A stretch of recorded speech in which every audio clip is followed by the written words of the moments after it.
Before we start this video, I do want to say that Doug DeMuro and I have been friends now for about 2 years, ever since he drove my Hellcat and sort of almost crashed it. I was in track mode. Then this happened. There you go. Shit!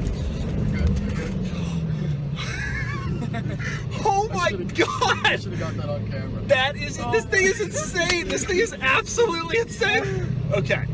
Let's take it off track mode. That's the end of track mode for sure. So I just want it to be known that I am not upset with Doug DeMuro in any way, and I do think he's a great guy, and I love his videos, and I thoroughly enjoy them. I even read his column on Auto Trader, and that's not a joke, I really do read them. But recently he did make a video that I strongly disagree with, and that video is on the Acura NSX. Basically the premise of his video was that the NSX is really a great car, it's better than everybody thinks, and the only reason people aren't buying it is because Acura doesn't have any other performance models in their lineup to help sell the car, which to me doesn't make much sense. But I'm going to take you through his video and show you all of the things that I disagree with. With that being said, here we go. Is the new 2017 Acura NSX. I borrowed it from the wonderful people here at DCH Montclair Acura because they have this one in possibly the coolest color, bright red, or Curva red, as Acura calls it. This is a true halo car for Acura. It starts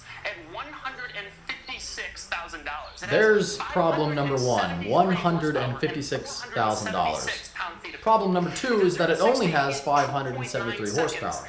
And it'll hit 91 miles an hour. Only there's a problem. It simply isn't selling. Go on Auto Trader right now and you'll find 190 different new 2017 NSX models listed for sale at dealerships across the country. You know how many new Ferrari models are listed on Auto Trader? Zero. None. You have to be on a waiting list to buy a new Ferrari. It took them 12 years to roll out this one. By then, expectations were really high. So does it live up to them? Let's start with those quirks and features. We'll start before you even get in the car with one of my favorite features. You press the unlock button on the key fob, and the door handles pop out. Kind of neat, but a Lamborghini Huracan has the exact same thing.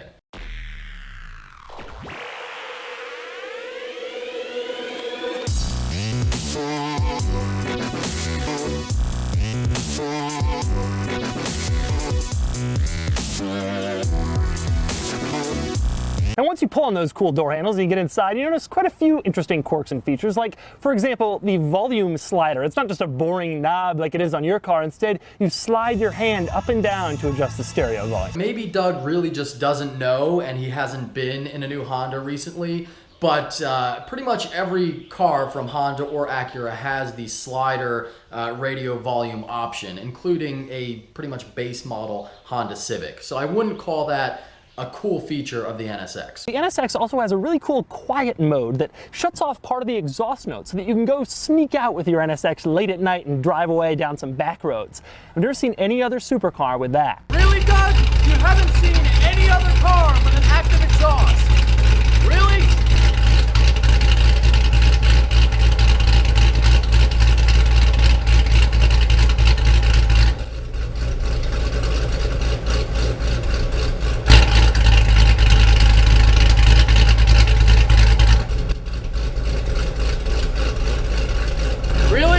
For some more quirks, we move around to the back. For example, you see this giant spoiler back here. This is a carbon fiber spoiler goes across the entire Carbon fiber back end of the spoiler. car. Okay, It's factory fair option, enough. Pretty cool. but You might not realize this spoiler is actually broken into 3 pieces. Really? Is it because of active aero? And the spoiler part on the trunk stays in the trunk, and these 2 bits stay over here. And these two It's bits just stay because over here. of And the another trunk. cool thing back here It's how the lights work. When the headlights go on, and thus the taillights go on, it forms this cool band of lights around the entire rear of the car. Personally, I prefer the brake lights, which make these little arcs around each end. Yeah, sort of like, I don't know, a Dodge Charger or a lot of other cars. Let's go ahead and check out the lights. So right there you can see, they definitely shine through. So I'm gonna start the car up and we'll check out the reverse lights. Another cool thing about the NSX is the stuff you get when you buy it. For starters, you get a little model and another larger model in the exact spec and colors and equipment. Okay, the model thing, that is kind of cool. I wish that, Corvettes came with something like that. Might be neat. We all know one of the great things about the original NSX was that it was really kind of an exotic car, but not really. It didn't have any of the faults of a Ferrari or a Lamborghini. It was always practical, it was reliable, and Doug is now going to tell us about why the new NSX is also practical. Let's see what he has to say. One of the things I like most about this car is that, true to the original one and true to the idea of buying a Japanese performance car, this thing is surprisingly practical. Let me show you what I mean. In the glove box, you will find this, a microfiber cloth, and not just any microfiber cloth, an Acura microfiber cloth. I'm not sure that a microfiber cloth makes a car practical. Another practical feature of this car, you'll notice that when you look around this interior, there aren't any cup holders anywhere. Acura, in their practical mindset, has thought of that. Open up the glove box, and you pull out, look at this, cup holders. There's a little latch right here, you stick them, and now you can put your drink in your NSX. Doug, how is that practical? That is the exact opposite of practical. Practical is cup holders that just work like any other car. Impractical is having to open the glove box, take out a cup holder apparatus, stick it into the car, and then the passenger has no room for their left leg. That is completely the opposite of practical. And speaking of practicality, it's such a priority for Acura that the NSX is probably the only supercar in the world with 3 trunk releases. There's one on the key fob, one on the driver's door, and there's one on the trunk itself.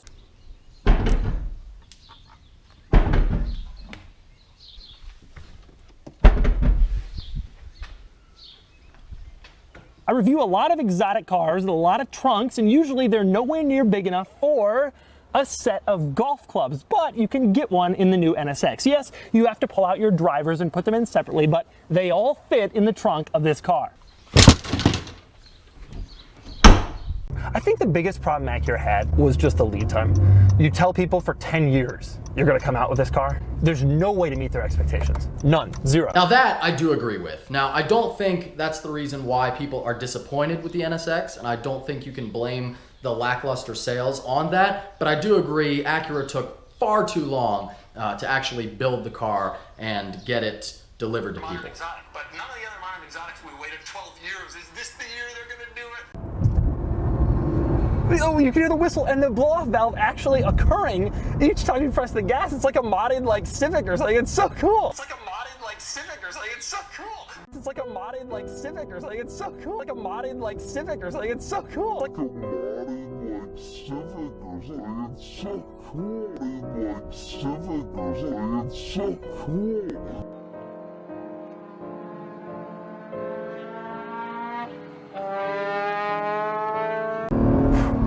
Yeah, the sound, the sound's just, it's never going to be a V8 or a V12. Then that's just a reality of the car. Why isn't it selling? The answer actually is right here, Acura. You see, when Audi released the R8 in 2008, it was intended to have the same effect as the NSX, a halo car that brings enthusiasts to the brand. And it had that effect because Audi also rolled out other enthusiast-focused cars at the same time. Audi was cool and the R8 made it super cool. But Acura, say you like the NSX, but you can't afford it. What other Acura are you going to get? No, this is not the supercar for the person who wants the Ferrari horse or the Lamborghini Bull on the front. But if you want a car with an amazing driving experience and some neat quirks and cool features and a really striking appearance, and you want to save a little money, at least put this on your shopping list. The real problems with the NSX are not the fact that it took too long to come out or the fact that Acura has no other performance models in their lineup. The real problems are 2 things. Number 1, it's a car that nobody wanted. Nobody wanted a hybrid powertrain NSX. Nobody. It's a car, I mean, as an enthusiast, that it just does not interest me at all. And the price is far too high. He mentions $156,000, which is true. That's where the NSX starts out. And that is bad, but not completely terrible. It's still pretty bad, but it's not terrible. But the problem is, if you do look on AutoTrader with his own example of the cars currently for sale. Different new 2017 NSX models listed for sale at dealerships across the country. None of them are 150K. They're all 180, and that's because by the time you throw any options on them, the price climbs pretty high. So for $180,000, you can pretty much buy a McLaren 570S for that price. And, you know, when you look at an NSX or a McLaren 570, I know which one that I would rather have. Moving back to the powertrain, if it was a simple twin turbo V6, that car would sell all day long. A simple twin turbo V6 with like 550 to 600 horsepower for 85, 90 grand, it would sell like hotcakes. And we have a perfect example of that, and that is the Nissan GTR. The Nissan GTR, people love it. Enthusiasts love it. Even Japanese car people like myself, you know, I'm more of an American car guy. I love the GTR. It's a great car. It's fantastic. It's simple. It's very fast. It's easy to modify. It's reliable for the most part. It's a great car. And that's what the NSX could be. But instead, they tried to make it, for some, God knows what reason why, they felt like they had to make it so complicated and do a hybrid powertrain that, again, nobody even cares. And it comes out and it has, what, 573 horsepower combined? And the fact that anybody said, and I've heard that not just from Doug, other people are like, yeah, that's a lot of horsepower from a V6.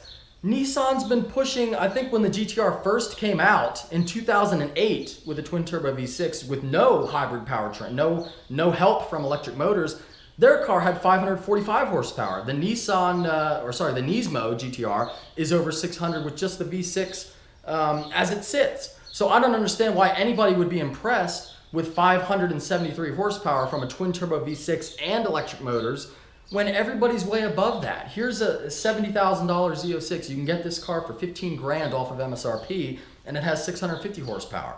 And who in their right mind is going to pay twice this for an Acura? It just doesn't make any sense. Those are the real issues with the NSX, and I say again, Acura, please, for the love of God, listen. For next time, if there's even going to be a next time. And that's what sucks, because this car has been such a flop. I doubt they're going to make another one, but it should just be a simple mid-mounted engine, no hybrid powertrain, none of that bullshit, just a twin turbo V6 in the middle where you want it, right in that sweet spot, like 80, 90, 100K. That's where the NSX should live. Kind of Corvette fighter, 911 fighter, but not really, because it's sort of a more exotic choice. It's different, but right in that area, that's where the NSX needs to be. Not 200K, not hybrid powertrain, none of this crap. That's just way too much. Doug, I love you, man, but on this one, I had to disagree, and I really think the new NSX sucks. So I hope that you enjoyed my Doug DeMuro NSX rant, and if you did, make sure to give the video a big thumbs up. If you are stopping in for the first time, please subscribe. Take care. Have a great day.